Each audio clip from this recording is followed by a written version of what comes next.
Hello guys, welcome back to the channel. This is the Routledge History of Literature in English, part 74. So let's dive in the world of literature. In this video, we will be covering novels of the First World War. Wyndham Lewis was born in the United States of America.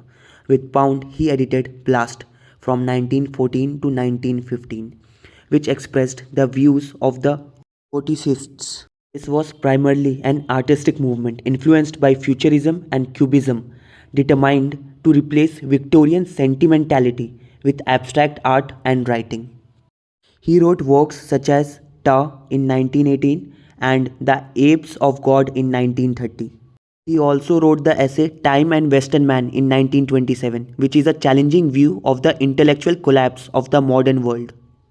Robert Graves wrote the autobiographical work Goodbye to All That, published in 1928, indicates the extent to which the author felt that the war marked the end of an era. Graves later became one of the more important lyric poets of the century, and he also wrote the historical tales of ancient Rome, I Claudius and Claudius the God, both in 1934, which confirmed his status as a popular historical novelist. Frederic Manning's work Her Private's V in 1929 is a good example of how the colloquial language of the common soldier can be used to write a documentary novel exploring the futility of war that Owen described in his poetry. C.E. Montague's Disenchantment, published in that seminal literary year 1922, gives in its title a key to the attitudes which characterized the whole generation of writers who experienced the war at first hand. T.E. Lawrence of Arabia, is one of the legendary figures of the century.